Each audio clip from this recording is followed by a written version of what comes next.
मैं आ चुका हूँ अचलगढ़। अचलगढ़ मशहूर है यहाँ के मंदिर के कारण। यहीं रास्ते में बीच में है अचलेश्वर महादेव जी का मंदिर और ऊपर किला है। किला राणा कुंभा ने बनवाया था। राणा कुंभा जिन्होंने कुंभलगढ़ वगैरह, अगर आप मेवाड़ रीजन में आएंगे तो कुंभलगढ़ बड़ा मशहूर किला है, उन्होंने वो किला भी बनवाया था। उसके अलावा चित्तौड़गढ़ और यहाँ पर भी ये ऊपर का किला महाराणा कुंभा द्वारा बनाया गया।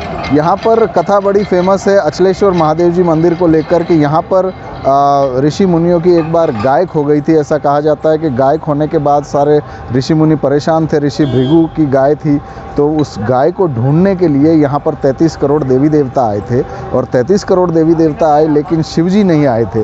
तो शिवजी का न आना, और यही कारण है कि यहाँ पर शिव मंदिर में आप कहीं भी जाते हैं तो वहाँ पे शिवलिंग की स्थापना की होती है। यहाँ पर किसी शिवलिंग की स्थापना नहीं है, बल्कि यहाँ पर जो पूजा होती है वो शंकर भगवान के राइट साइड के अंगूठे की पूजा होती है। उसका कारण ये है कि जब शिवजी यहाँ पर नहीं आए थे तो उस बाद ये जो माउंट आबू है, ये जो इसको देवभूमि भी कहा जाता है, ये डोलने लगी थी। शिवजी ने कैलाश पर्वत पर बैठे बैठे अपने अंगूठे से इस देवभूमि को डोलने से रोका था और इसको अचल बनाया था। अचल और चल यानी जो डगमगाने लगती है, जो चल सकती है, उस चीज़ को कहते हैं, और अचल यानी जो स्थिर है, तो इसको स्थिर बनाया और इसीलिए इस जगह का नाम अचलगढ़ रखा गया और महादेव जी का नाम अचलेश्वर महादेव जी मंदिर रखा गया। चलिए देखते हैं कि ऊपर मंदिर कैसा है और उसके ऊपर किला कैसा है। यहाँ पर भी रास्ते में काफ़ी खूबसूरत दुकानें हैं, जिस तरह गुरु शिखर के रास्ते में थी, अचलगढ़ में भी काफ़ी दुकानें हैं। हर चीज़ आपको मिल जाएगी, आर्ट से जुड़ी हुई, कपड़ों से जुड़ी हुई। यहाँ से काफ़ी सकरी गली है जो आधे रास्ते तक जाती है और वहाँ पर हम जीप से जा सकते हैं। 300 रुपये लगभग यहाँ पर किराया होता है जीप का। अगर पीक सीज़न है तो थोड़ा बहुत बढ़ सकता है। यहाँ से जीप आधे रास्ते ले जाएगी, उसके बाद सीढ़ियाँ हैं, तो ऊपर की तरफ चलेंगे और देखेंगे कि आखिर ये किला कैसा है।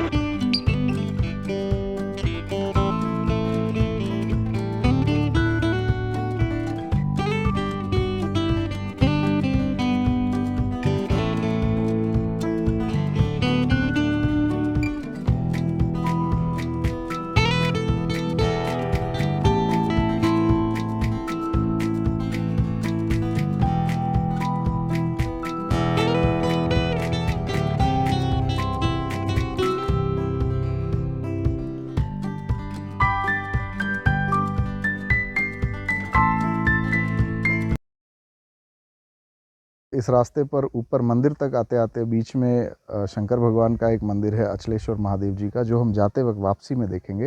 रास्ते में एक जैन टेम्पल मैंने आपको दिखाया। जैन टेम्पल फोर्ट का ही कुछ भाग है जो अब जैन टेम्पल में कन्वर्टेड है। ऊपर हम टॉप तक आ गए हैं और टॉप में चामुंडा माता का मंदिर है और एक यहाँ पर छोटा सा मीरा देवी का मंदिर है। इस मंदिर के बारे में एक कहानी फेमस ये है कि मीरा देवी यहाँ पर, जैसे कि सब जानते हैं, मीरा देवी कृष्ण भक्त थी।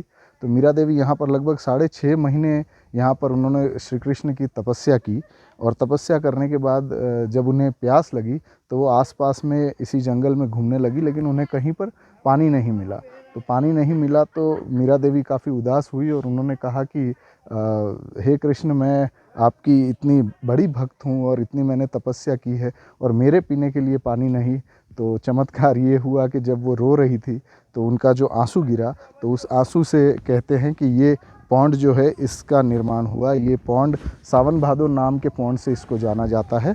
जो एक आंसू गिरा वो सावन पौंड ये राइट साइड का है और भादो वो लेफ़्ट साइड का जो पौंड है। तो इस तरह की ये यहाँ पर एक कहानी है इसके पीछे। लोकेशन काफ़ी ब्यूटीफुल है। आप लोग भी आते, इतना भी ऊपर नहीं है कि काफ़ी थकान हो जाए। आप अगर आएंगे तो लगभग आधे घंटे के भीतर ही आप टॉप तक यहाँ तक आ सकते हैं। चामुंडा माता के मंदिर से कुछ ही पथरीले रास्ते पार करने के बाद जिस जगह मैं खड़ा हूँ वहाँ अमूमन कोई आता नहीं है, लेकिन यहाँ से जो व्यू आप देख सकते हैं, हर तरीके की इस अरावली रेंजेस का आप ये व्यू देख सकते हैं। देखिए, थोड़ी सी धुंध आगे ज़रूर है, हालांकि अभी दोपहर हो चुकी है, लेकिन फिर भी ये नज़ारा देखिए आपको और कहीं शायद देखने नहीं मिलेगा। यहाँ से आप जब मैंने आपको विजुअल्स जैन टेम्पल के दिखाए थे तो वो भीतरी विजुअल थे और जहाँ तक अलाउड है वहीं तक वो विजुअल हम दिखा पाए, क्योंकि अंदर रेस्ट्रिक्टेड एरिया है कैमरा के लिए। लेकिन यहाँ से ये पूरा जैन मंदिर आप देख सकते हैं। यही वो जैन मंदिर है जो इंटरनल विजुअल हमने दिखाए थे। वहाँ से वो पॉन्ड जो आप देख रहे हैं वहाँ पर, वहाँ पर हमें हमारी जीप ने ड्रॉप किया था और उसके बाद वहाँ से सीढ़ियों के द्वारा हम यहाँ ऊपर तक आए थे। ये आप नज़ारा देखिए, ये चारों तरफ से ग्रीनरी है। इसको ओएसिस इन डेजर्ट भी कहा जाता है माउंट आबू को, क्योंकि राजस्थान वैसे डेजर्ट के लिए काफ़ी मशहूर है, लेकिन यहाँ जो हरियाली है आपको महसूस नहीं होगा कि आप किसी डेजर्ट इलाके में हैं। इसलिए माउंट आबू को ये नाम दिया गया है, ओएसिस इन डेजर्ट। और फिर ये पेड़ ग्रीनरी आप चारों तरफ देख ही सकते हैं। चामुंडा माता के मंदिर से थोड़ा जब ऊपर आएंगे, पथरीले रास्ते हैं पूरा, हालांकि रास्ता डिफ़िकल्ट है, तो यहाँ पर एक महाकाली माता का मंदिर है। कहते हैं राजा गोपीचंद जी ने यहाँ पर काफ़ी समय तक तपस्या की थी। अच्छी गुफा है, बल्कि गुफा के अंदर भी एक ये गुफा है, देखिए मैं आपको दिखाता हूँ। और ये अंदर तो पूरा अंधेरा है वैसे, लेकिन हाँ गहरी गुफा है बड़ी। अगर आपके पास समय हो तो आप आ सकते हैं यहाँ पर। बच्चों को साथ न लाए क्योंकि रास्ता थोड़ा सा ख़तरनाक है। देख सकते हैं आप ऊपर काली माता की गुफा देखने के बाद पूरा रास्ता तो पथरीला है ही, आधा रास्ता तो इसी तरह पार किया है, अब भी ख़त्म नहीं हो रहा है। आप लोग भी जब यहाँ आए, पहली टिप, बच्चों को कभी लेकर मत आना इस हाइट पर। आप भी आते हैं तो संभल कर आना, कि रास्ता बड़ा ही पथरीला है।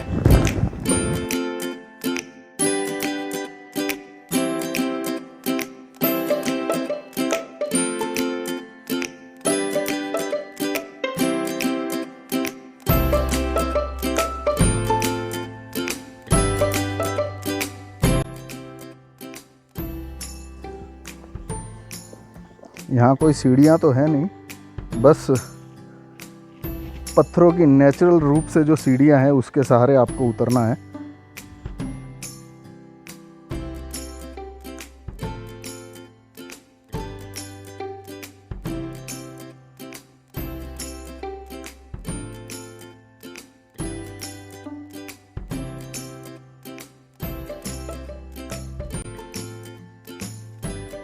इस वक्त मैं अचलेश्वर महादेव जी मंदिर के परिसर में खड़ा हूँ।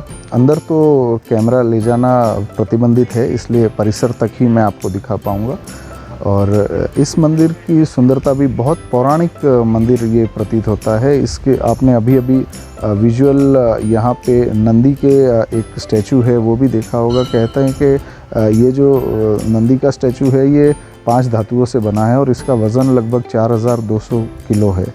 इसके पीछे की भी एक कहानी है कि जब मोहम्मद गजनी भारत में मंदिरों पर हमला कर रहा था कि भाई मंदिरों से सोना मिलेगा, चांदी मिलेगा, और उस वजह से सोमनाथ पर भी हमला किया गया था। उसके बाद इस मंदिर पर भी हमला किया गया। इस मंदिर पर हमला करने के बाद इस पूरे परिसर को खंगालने के बाद जब कुछ नहीं मिला तो इस नंदी पर हमला किया गया और नंदी को ब्रेक करके उन्होंने सोचा कि अंदर हीरे जवाहरात कुछ निकल जाए, क्योंकि इतने बड़े नंदी की मूर्ति है तो उसको तोड़ने का प्रयत्न किया गया। हीरे जवाहरात तो कुछ नहीं मिले, लेकिन कहते हैं कि नंदी के एक पैर में से लाखों मधुमक्खियाँ, जहरीली मधुमक्खियाँ निकली और मोहम्मद गजनी की पूरी सेना पर हमला कर दिया।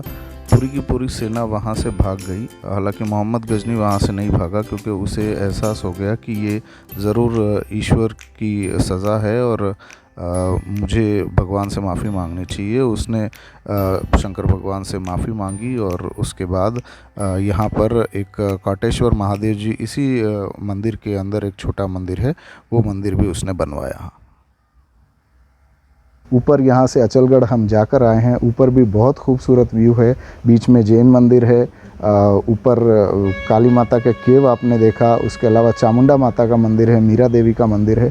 तो एक सुकूनदायक जगह है और जो व्यू ऊपर से मिलता है वो तो वाकई में बहुत ही खूबसूरत है।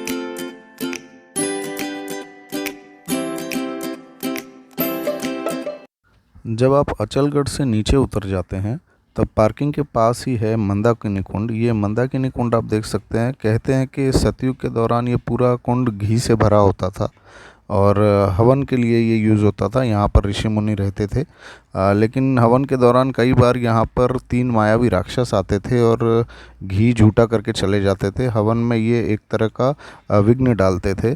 तो यहाँ पर आके फिर राजा ने यहाँ के एक बाण चलाया और इन तीनों राक्षसों को एक साथ मार गिराया।